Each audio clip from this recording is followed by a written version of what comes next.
Il y a des histoires qui ne devraient jamais être racontées, des récits que l'on devrait laisser pourrir dans l'ombre, comme des cadavres enfouis trop profondément pour qu'on ose les déterrer. Pourtant, certains secrets finissent toujours par refaire surface, attirés par ceux qui, volontairement ou non, marchent là où ils n'auraient jamais dû poser le pied. Celle que je vais vous confier ce soir n'est pas une légende inventée pour effrayer les enfants au coin du feu. C'est un témoignage, une confession, une chute lente dans un gouffre que personne n'aurait pu prévoir. Mon nom importe peu. À vrai dire, je doute que j'existe encore autrement qu'à travers cette histoire. Ce qui m'est arrivé, je n'ai jamais pu le raconter à qui que ce soit. Mais puisque vous êtes ici, puisque vous avez eu le courage ou la folie d'appuyer sur cette vidéo, alors écoutez bien. Et surtout, n'oubliez pas de vous abonner à la chaîne Nuit d'horreur. Car ce que vous allez entendre n'est que l'une des nombreuses histoires vraies, effroyables et inavouées que nous partageons ici. Le travail n'avait rien de glorieux, mais il avait le mérite de payer les factures. Comté après comté, je retirais de vieux panneaux de sentiers abandonnés. Une tâche administrative, répétitive, mais stable. Une routine qui ne demandait qu'une chose, de la patience et des jambes assez solides pour supporter des kilomètres de marche. Après mon divorce, la saisie de ma maison et la disparition progressive de tous mes amis qui n'osaient plus m'appeler, j'avais besoin de cette stabilité. County maintenance, comme on dit, l'entretien des parcs et des forêts du comté.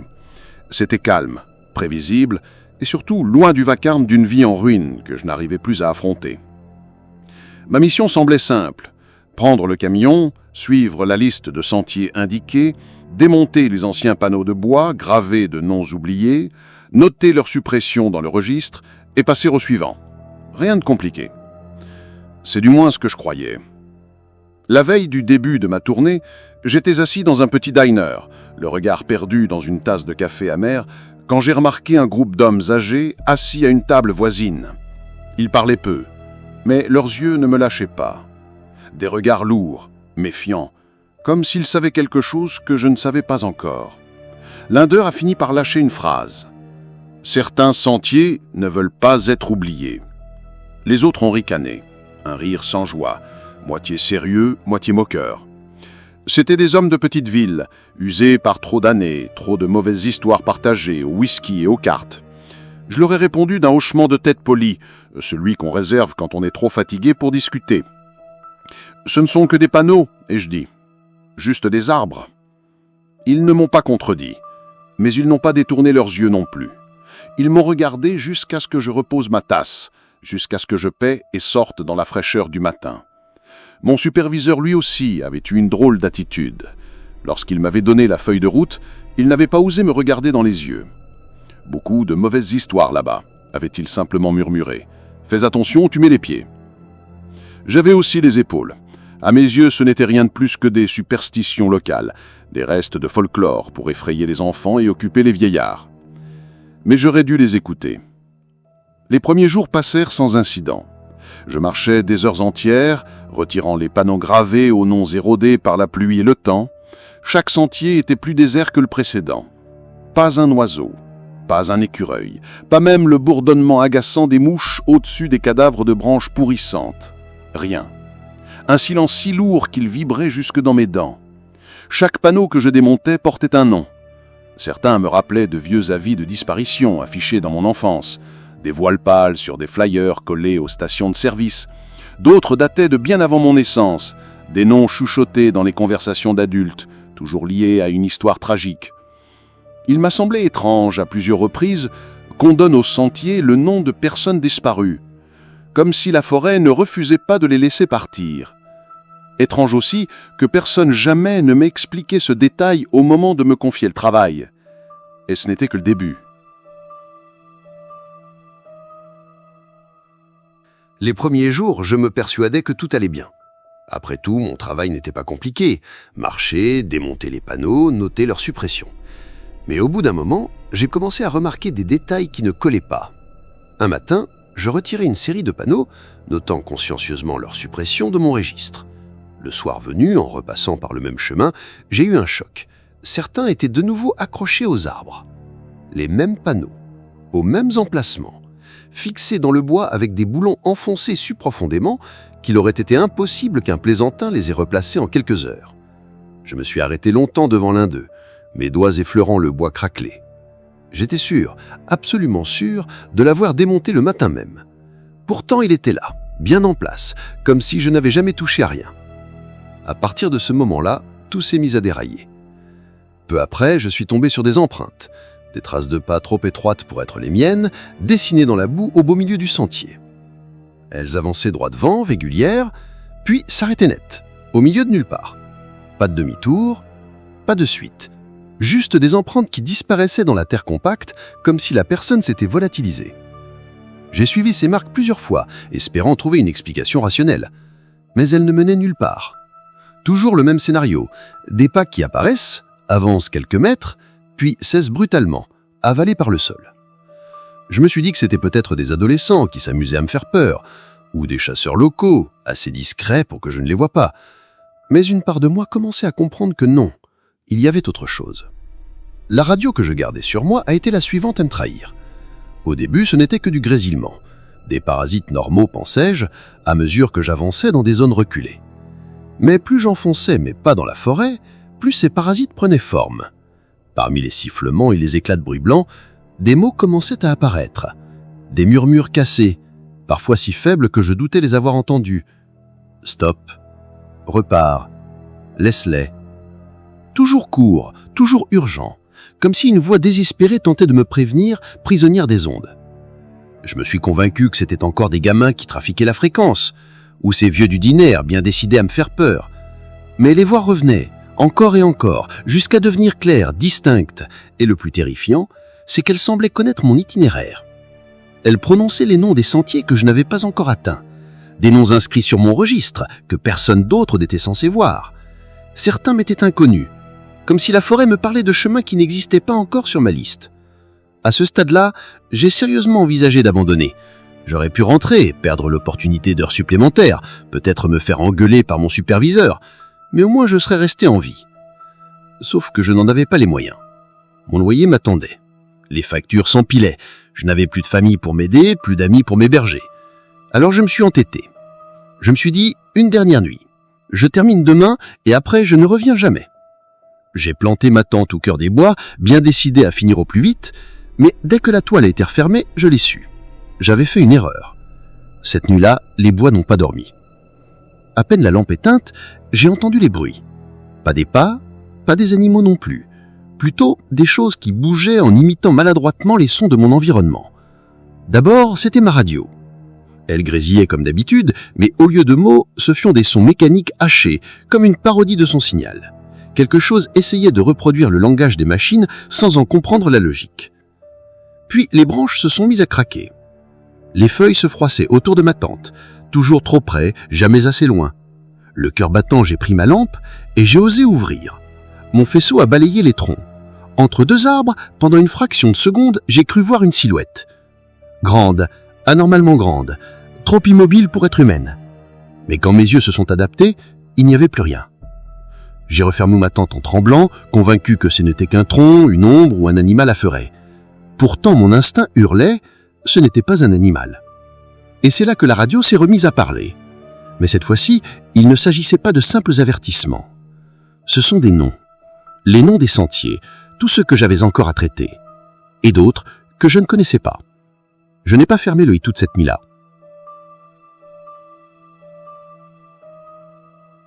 Le lendemain, les choses avaient empiré. Tous les panneaux que j'avais démontés la veille étaient de retour. Mais cette fois, ils n'étaient plus accrochés aux mêmes arbres.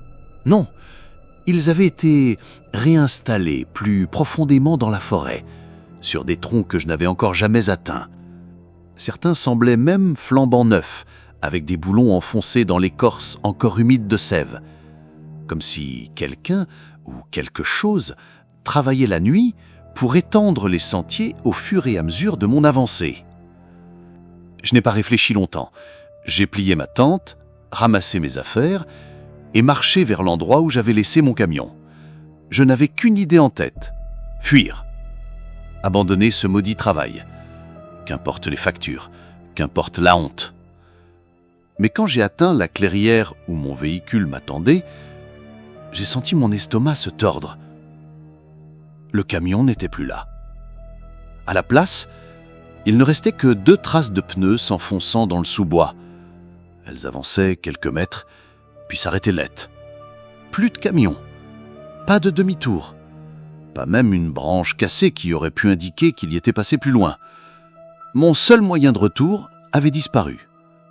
Avalé, comme le reste. Je suis resté planté là, tremblant, luttant contre l'envie de courir vers la ville à travers bois. Mais une certitude glaçante m'a paralysé. Les arbres ne me laisseraient pas sortir. Alors j'ai décidé de terminer la mission. Une décision stupide, dictée par le désespoir. Je me suis dit, termine le travail, démonte les derniers panneaux. Peut-être que ça brisera le sort. Mais plus j'avançais, plus les chemins devenaient impossibles. Les chemins que je savais rectilignes se courbaient soudain, me ramenant à des endroits déjà traversés. Ma boussole tournait en rond, incapable d'indiquer une direction stable. Mon téléphone affichait des coordonnées absurdes ou clignotait sur un écran d'erreur. Alors j'ai pris l'initiative. J'ai laissé mes propres repères. Du ruban coloré attaché aux branches, des entailles au couteau dans l'écorce, même de petits tas de pierres au sol. Mais chaque fois que je revenais sur mes pas, ils avaient disparu. Comme si la forêt effaçait systématiquement toute tentative de m'orienter. Pire encore, le tas de panneaux que j'avais démonté le matin même avait lui aussi disparu, avalé, dissous, comme s'il n'avait jamais existé. À force d'errer, je suis tombé sur une clairière qui n'apparaissait sur aucune carte. Là, au centre, se dressait une structure, pas un abri, pas un amas naturel de bois tombé, non, un totem. Un amoncellement de vieux panneaux de sentier, rouillés, pourris, vissés les uns aux autres dans une sorte de tour tordue. Suspendus à ce monument grotesque, pendaient des lambeaux de tissu, des morceaux de sac à dos, des chaussures abandonnées, et entre eux, des ossements, jaunis, fins, rongés par le temps.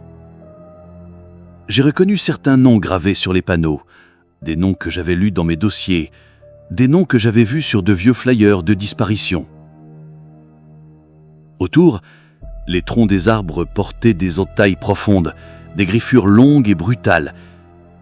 Mais en fixant mieux, j'ai compris que ce n'étaient pas des simples cicatrices dans le bois.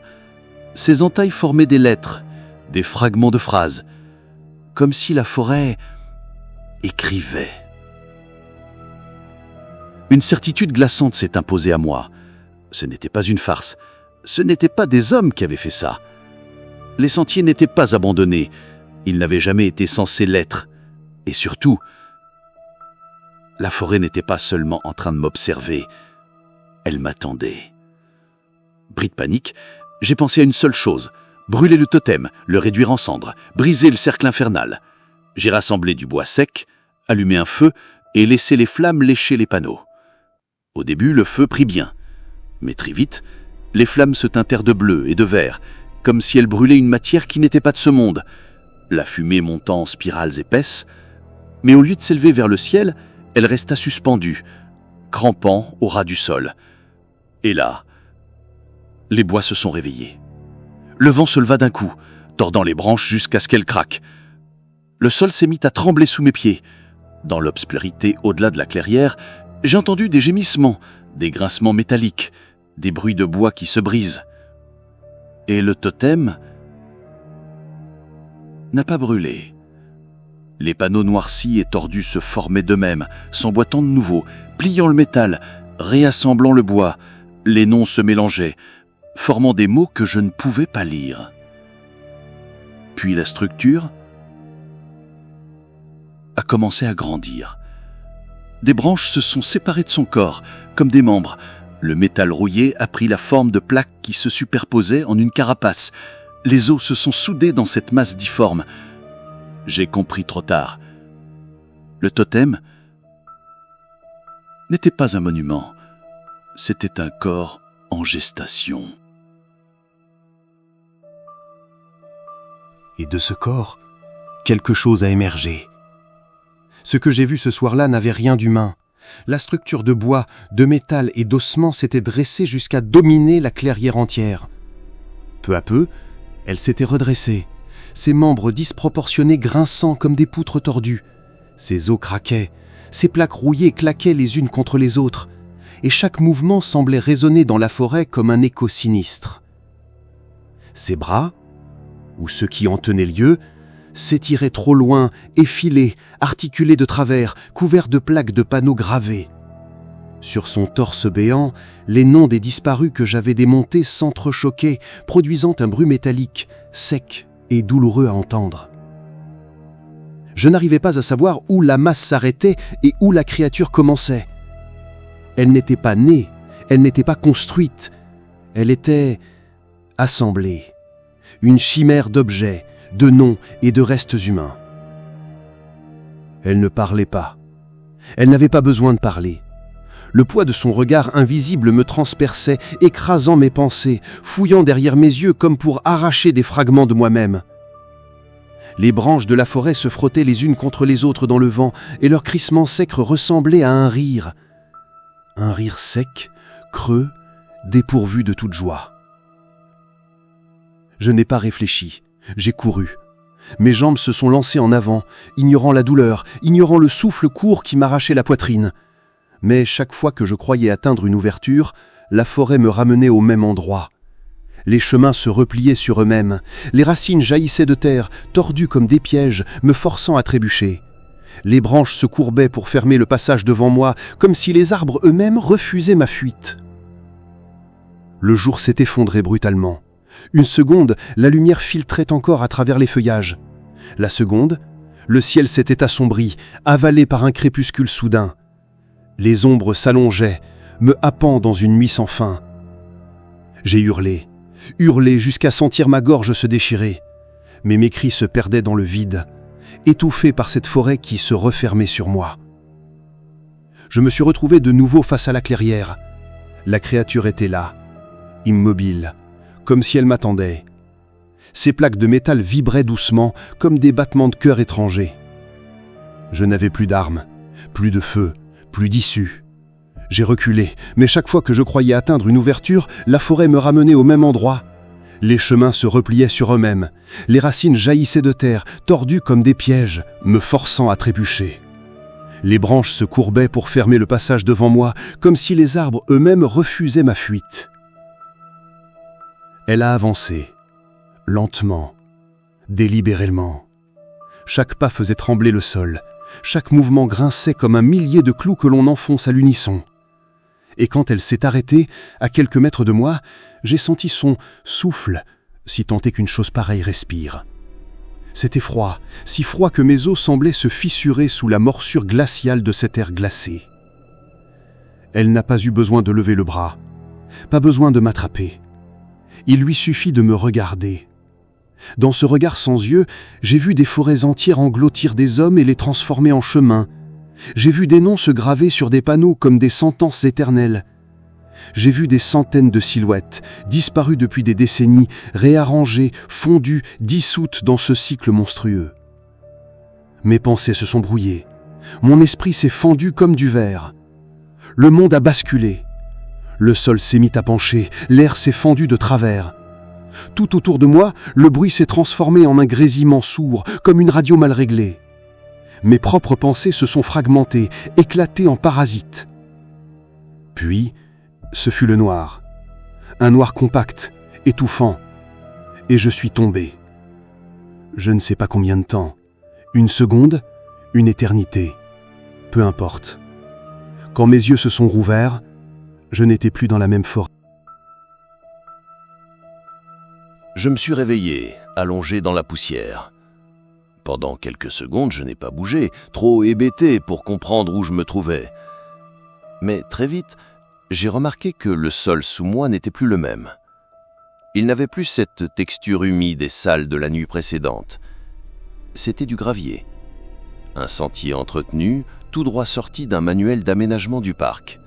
Propre, compact, couvert de petits cailloux qui crissaient sous mes doigts.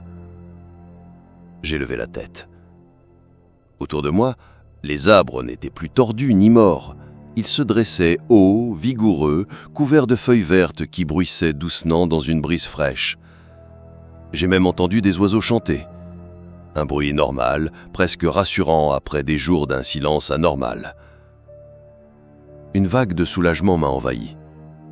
Peut-être que j'avais perdu connaissance et que quelqu'un m'avait retrouvé. Peut-être que je m'étais égaré trop loin et qu'on m'avait ramené sur une piste officielle. Je voulais y croire. Mais très vite, l'illusion s'est brisée. Mon camion n'était nulle part. Ma tente non plus. Mes outils avaient disparu, tout comme les panneaux que j'avais démontés. Et surtout, la clairière avec le totem et la créature avaient totalement disparu. J'ai fait le tour du sentier en espérant trouver un repère. Rien. Pas une marque sur un arbre, pas une trace de mon passage. Juste un chemin parfait, sans faille, qui s'étendait devant et derrière moi. Je me suis mis à marcher. D'abord en arrière, pensant que le sentier me ramènerait à une route ou à une entrée de parc. Au bout de quelques minutes, j'ai trouvé un panneau. Il était flambant neuf. Le bois était encore lisse, les boulons brillaient au soleil comme s'ils venaient d'être vissés le matin même. J'ai d'abord cru halluciner, mais en m'approchant, mon sang s'est glacé. Le nom inscrit dessus, c'était le mien. Et juste en dessous, la date d'établissement correspondait au jour même, le jour où j'avais perdu connaissance dans la clairière. J'ai reculé, les jambes molles. Impossible. C'était impossible. Pour tracer un nouveau sentier, il fallait des semaines de travail, une équipe entière. Personne ne pouvait avoir fait ça pendant que je gisais dans la boue.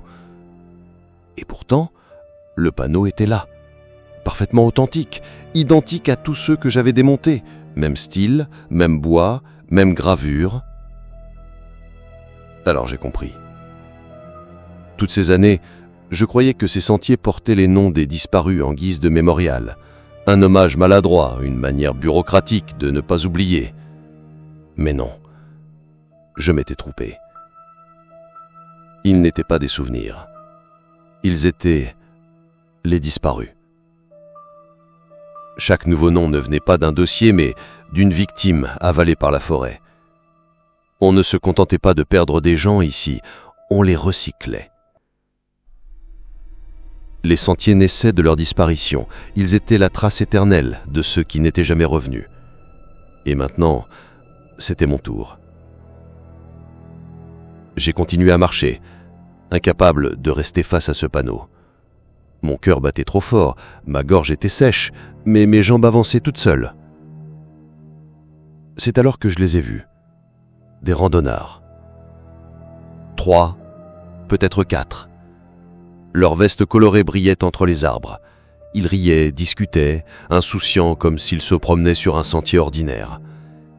J'ai couru vers eux, hurlant pour qu'ils s'arrêtent. « Ne continuez pas, arrêtez-vous, vous ne savez pas ce qui vous attend !» Ils ne m'ont pas entendu. Alors j'ai couru encore plus vite, je me suis mis devant eux, agitant les bras, prêt à les forcer à faire demi-tour. Mais ils ne sont pas arrêtés. Ils ont avancé à travers moi. Pas autour, pas en m'évitant, à travers. J'ai senti une lame glaciale traverser ma poitrine, mon souffle s'y couper, mais quand j'ai baissé les yeux, il n'y avait rien. Pas de blessure, rien, d'autre que ce froid insupportable logé dans mes os. Je n'étais plus réel pour eux. Je n'étais plus qu'une ombre.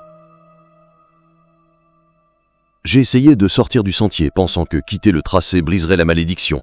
Mais à chaque pas en dehors, le monde se tordait, les couleurs s'effaçaient, les arbres se repliaient et en un clin d'œil, je me retrouvais de nouveau sur le sentier, toujours au même point de départ. J'étais prisonnier, condamné à marcher d'un bout à l'autre, encore et encore. Je ne ressentais plus la faim, plus la fatigue. Mes jambes ne pliaient jamais, je ne dormais pas. Je marchais. Toujours. Et je les voyais, de temps en temps, ces randonneurs, Ils passaient, riaient, profitaient du paysage. Aucun ne soupçonnait ce qui se cachait plus loin, dans l'obscurité de la forêt. Aucun ne m'entendait. Ils franchissaient le sentier et s'en allaient, tandis que moi, je restais. J'étais devenu un gardien inutile, un spectre qui ne pouvait ni prévenir ni protéger.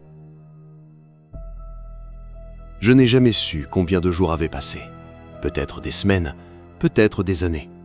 Ici, le temps ne voulait plus rien dire. Je ne ressentais ni la faim, ni la soif, ni la fatigue.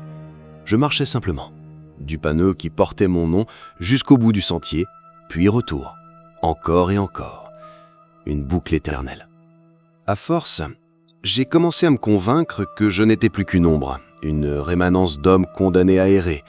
Peut-être que c'était ça, le destin de tous ceux dont j'avais vu les noms gravés sur les anciens panneaux. Nous n'étions pas seulement avalés par la forêt, nous étions réutilisés. De temps en temps, je voyais des groupes de promeneurs, parfois des couples, parfois des familles entières.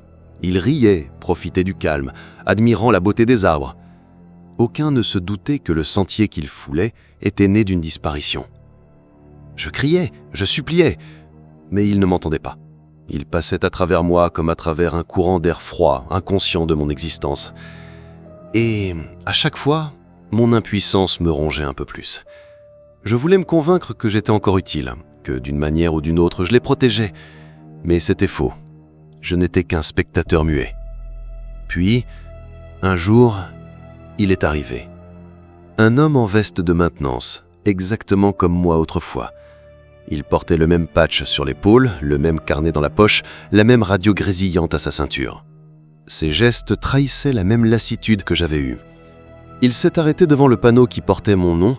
Il a froncé les sourcils, sortant un outil de son sac. J'ai compris qu'il s'apprêtait à l'arracher, exactement comme je l'avais fait il y a ce qui me semblait une éternité. J'ai voulu hurler « Non, ne fais pas ça !» J'ai voulu me jeter sur lui, lui arracher son carnet des mains, le pousser à courir loin d'ici. Mais je n'ai réussi qu'à effleurer sa radio. Et à cet instant, elle s'est mise à grésiller. Un son haché, une voix déformée. Ma Vienne, mais brisée, méconnaissable. Quelques syllabes seulement, des avertissements qui ne ressemblaient plus à rien. Le ranger a levé les yeux, inquiet, mais il a secoué la tête, certainement persuadé qu'il s'agissait d'un brouillage ou d'une blague locale, exactement comme je l'avais pensé.